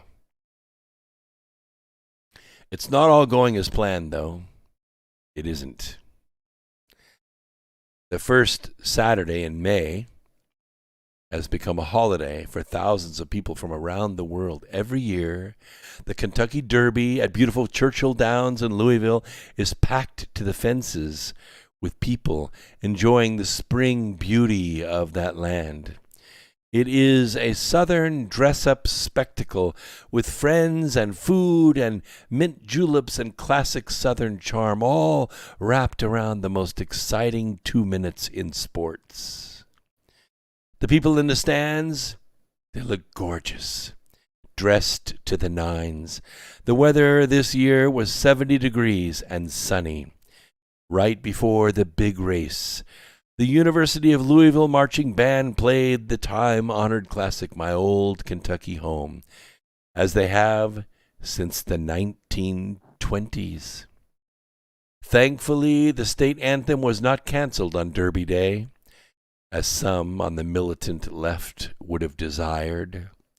No one kneeled, no one raised a fist in the air, but something different did happen this year. Something no one expected. This year's Derby was more than just the wonderful day right out of a storybook. This year's Derby was essentially a massive protest, American style. All the expected masks required signs were all in place, just like you see on the entrance of every place you go these days. No shock there, no surprise there. While the mask mandate was recently relaxed to smaller outdoor gatherings in Kentucky, large outdoor gatherings of greater than 1,000 people, as well as all the indoor public gatherings, still require a face covering. But about half the people have reluctantly followed the governor's masking edicts thus far. This Derby Day experience was expected to be no different. And given that this was to be the largest public gathering at a U.S. sporting event since the made-for-TV virus began playing, everyone expected that adherence to the masking rules would be universal. But about 20 steps past the entrance, all that could be seen were smiling faces. No masks, not even on the line of cops standing in the background against the wall. Sure, there were a few woke idiots here and there wearing them, but at least 90% of the people were smiling brightly. Out of the roughly 50,000 people who attended a small capacity restricted crowd, keep in mind, the vast majority were completely ignoring the arbitrary regulation. The staff at Churchill Downs could do nothing to force people to comply with the mask mandate, short of kicking everyone out, and literally no one cared. It was glorious. It was normalcy. It was truly America at its finest. The levels of not caring became more apparent as the day progressed. Part of the pageantry of Derby Day is for the sitting governor to present the trophy to the race winner. In a truly cringeworthy moment, as Governor Andy Beshear started speaking platitudes about self-sacrifice to the audience, they loudly booed him. Thousands and thousands of people publicly shamed him for the unilateral edicts that have ruined hundreds of thousands of people's lives in the Commonwealth of Kentucky. Perhaps being booed on national television in front of approximately 15 million people is a small yet well-deserved payback. It's not every day that one sees thousands of beautiful, dressed-up Kentucky women all hopped up on bourbon and tequila, screaming at an oppressive governor. Some guys might call it heaven. The protests at the Derby this year were just a microcosm of what is happening across the country. People are over the remaining made-for-TV virus restrictions. In places where restrictions still exist, like Kentucky, the people are growing uneasy. Some people are getting vaccinated, and tens of thousands are already immune for life by beating the made-for-TV virus on their own, the old-fashioned way. It seems like everyone is over it these days except for the fascists, the hungry politicians like King Andy and the old guard bureaucrats. Recently, on an interview on WBUR, a Boston NPR-affiliated news station, it did little to instill public confidence that Fauci should be the man in charge of making the made-for-TV virus policy recommendations to the U.S. government officials. Surprisingly, Dr. Fauci is now casting doubt on whether or not herd immunity is even achievable in this country. Can you believe that crap? Hundreds of thousands of people a month recovered from and are immune to the virus for life. That is exactly how herd immunity happens, naturally, not by vaccination. The human immune system is 98.5% effective, and the vaccine is only predicted to be 94% effective. In fact, there have been less than a dozen reinfections reported in America in over a year. But there's at least one death every day from the vaccine. In the interview, Dr. Fauci referred to it as the elusive, somewhat mystical terminology of herd immunity. Somewhere, through his incredible evasiveness and non-positions that he continuously espouses, he did essentially conclude that even if we don't hit this now supposedly elusive goal, we can still have a drastic reduction in cases and can still get a normal life back across the country. Please, everyone, mark those words and hold him to them. To her credit, by the way, the interviewer, her name was Meghna Chakrabarty, didn't let him off the hook with his non-answers. I highly recommend you reading or listening to the entire exchange. But at one point, after Chakrabarty repeatedly asked him about the goals or metrics we should look to for the end of the pandemic, the cornered Fauci explained, and I quote, "We don't know what a number will be when you're going to have, such good control that people are going to feel comfortable about going out," close quote. And soon after, this interesting exchange took place.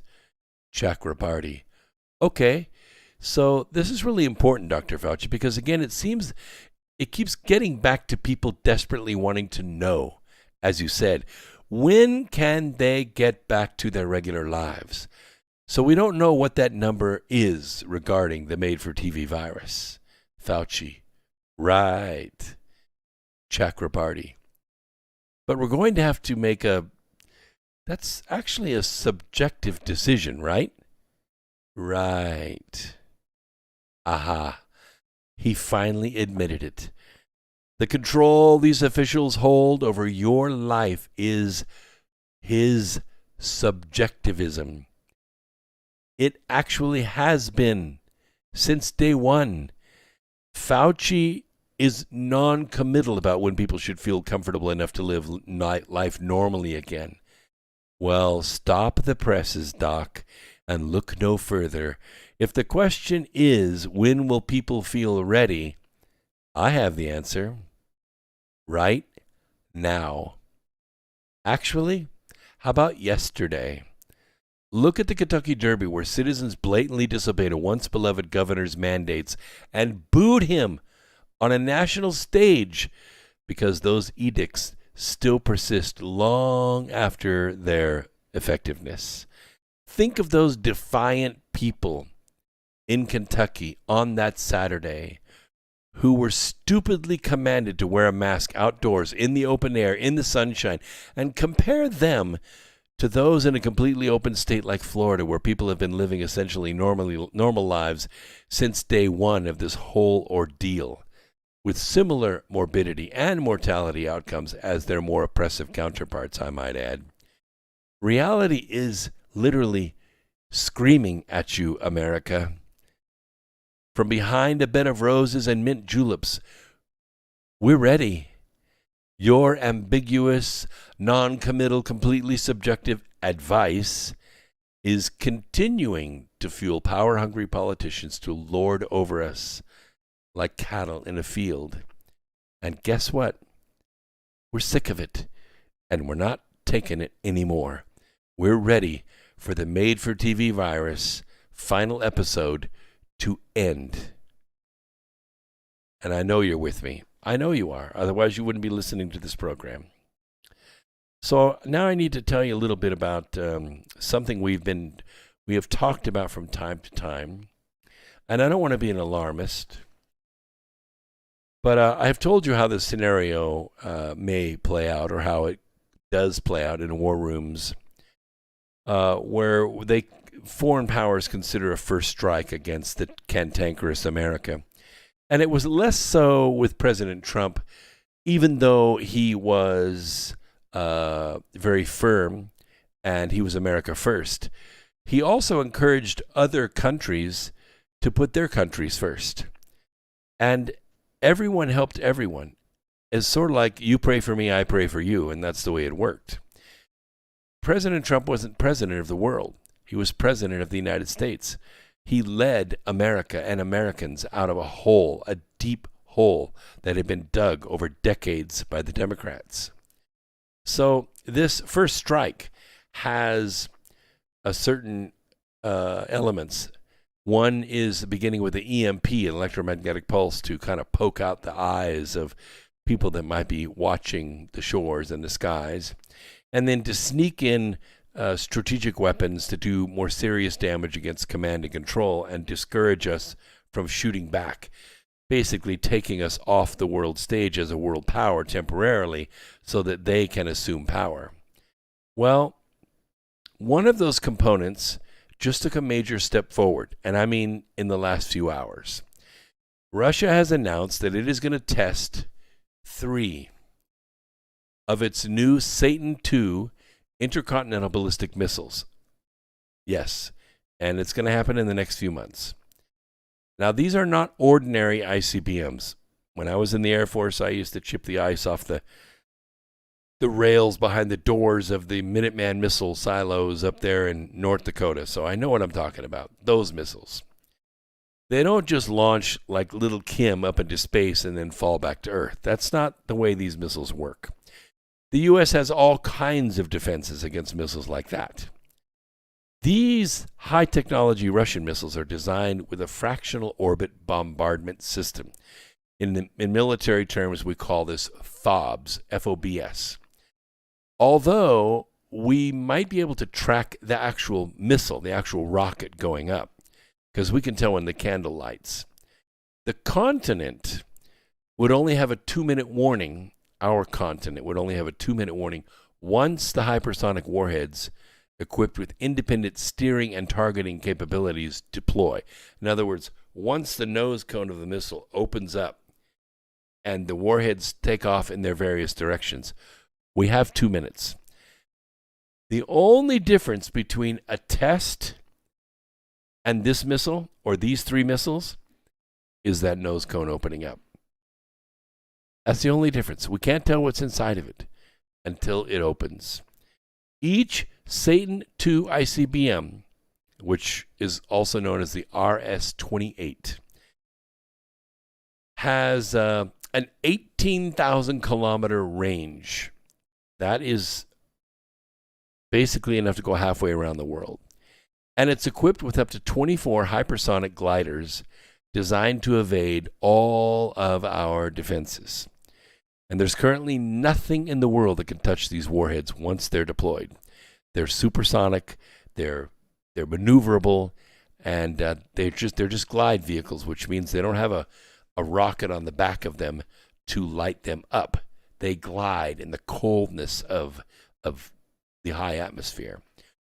Our only defense is to stop them in the old and large rocket that carries them aloft. Okay, it takes a big rocket to get these up into the air because there are 24 warheads inside this thing. But once it's up into space, and the way this fob works, the missile goes up into high orbit, but the fob breaks off below that. While the main missile is going up, the warheads continue at what's called a low Earth orbit, which is very difficult to see over the horizon on a radar. The test is scheduled for this year. It's going to launch at full range, the 11,000 miles, which is about 18,000 kilometers.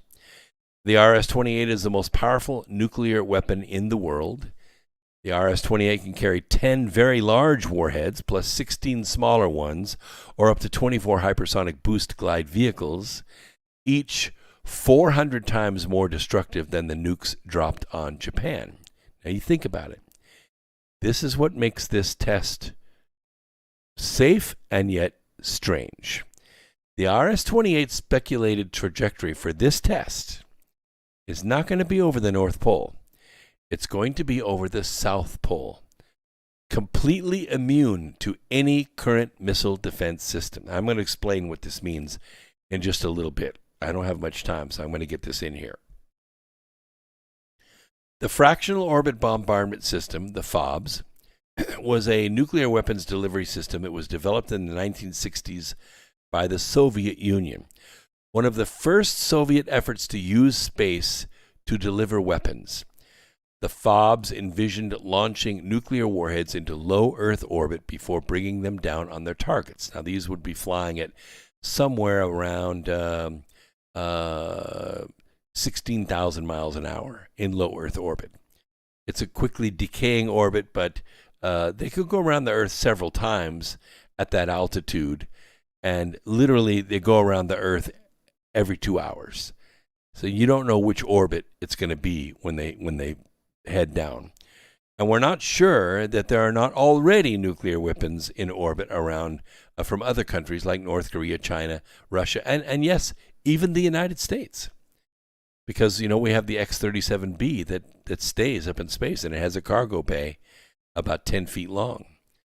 Like a kinetic bombardment system, the rods of God and things like that, except this is with nuclear weapons. FOBs had several attractive qualities. First of all, no range limit. It's in orbit. It's constantly going around the world. Okay? It can come out of orbit at any time. Anytime.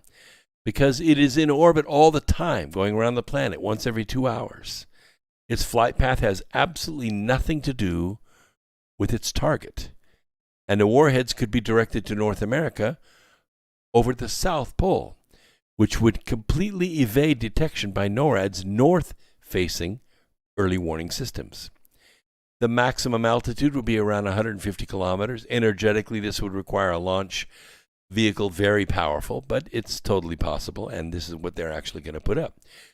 From the launch site inside Russia, the ICBM is fired. It climbs towards space.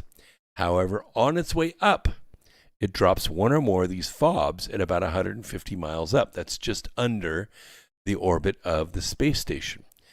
Now, the U.S. doesn't have radar positioned in order to see if that takes place.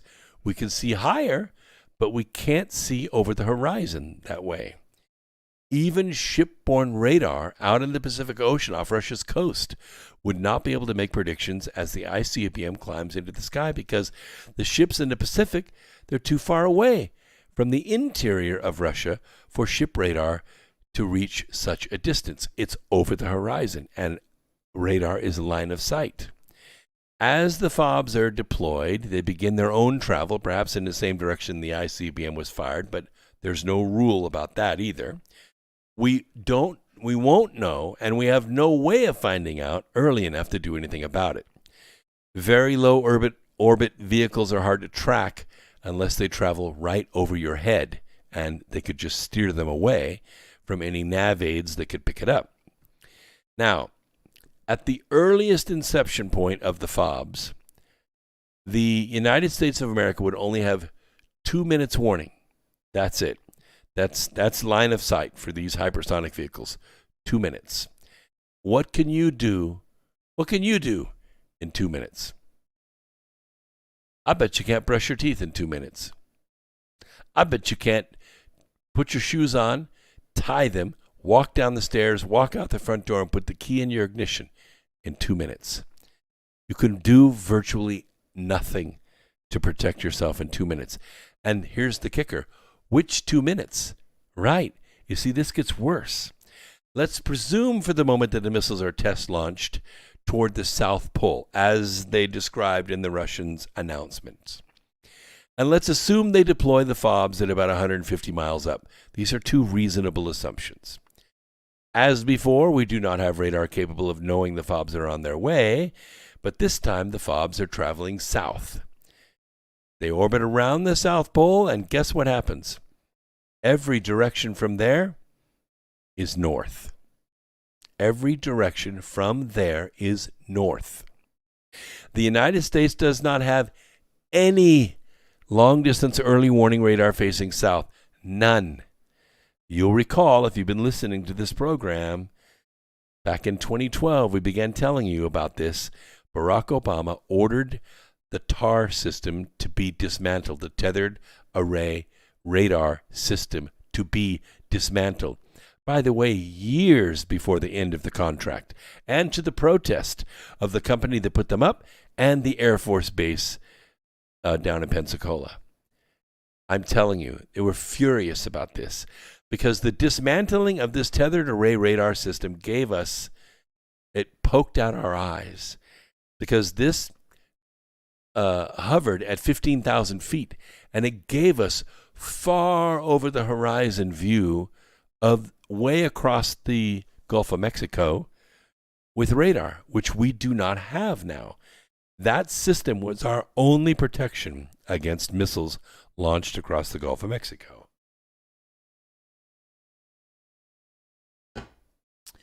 Primarily, we were thinking cruise missiles. Because if a sub, and it has happened, Chinese sub, sneaks into the Gulf of Mexico, or North Korean sub sneaks into the Gulf of Mexico, around 27,000 obsolete drill rigs that are just sitting there in the water, make excellent cover, both from space and from sonar, because you're talking a Gulf of Mexico is over a mile deep. These subs could come in and they could launch a cruise missile from under the water. And the cruise missile flies at about 100 feet off the water at nearly 600 miles an hour. It could cross the Gulf of Mexico in about 2 minutes. In the middle of the night, you'd hear something zip overhead. You think, oh my, that jet's flying low tonight. Overhead, you don't look up. You don't have your phone ready. No one catches it on film. Comes over at 2 o'clock or 3 o'clock in the morning. Goes zipping up to St. Louis and strikes. Nobody would see it because the TAR was dismantled by Barack Obama. We would not have a look at it. Remember, each of these Satan II missiles can carry 24 hypersonic nuclear warhead glide vehicles. And remember, too, Russia will be testing 3 of them. That's 72 possible nuclear warheads, and we're not going to know until the nose cone opens up. We would not even know until cities start blowing up. And by the way, the first city that blows up is lights out. 600 miles in every direction. Lights out. I'm just not trying to be an alarmist, but I'm trying to be a realist. And there's only one way around this, and that is to go out and look for the good in others every day and help it to grow. We've got to raise our vibrational level. We have to. It's the only way that we avoid the slavery. It's about the love, not the hatred. This is America Free Radio, and I'm your host, Brooks Agnew, saying, peace, Earth Explorers, please, peace. Be aware, be safe, keep your eyes to the sky, no fear, No fear.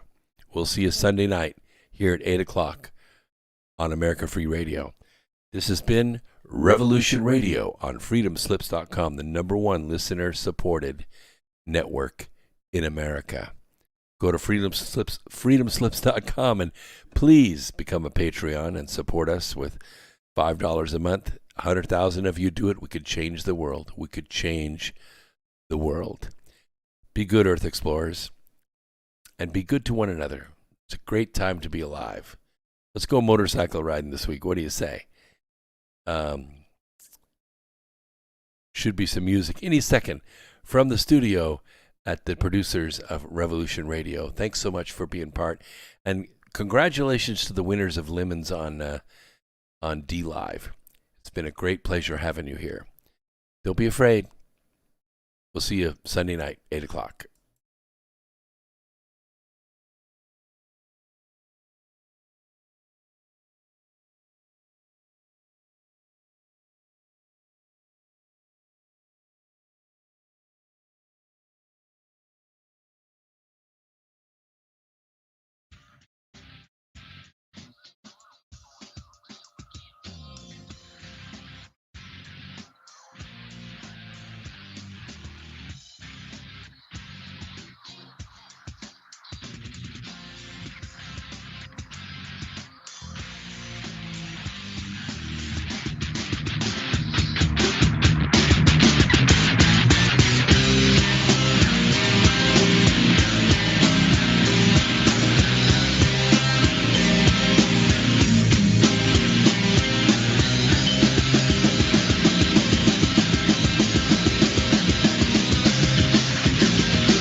Listening to Revolution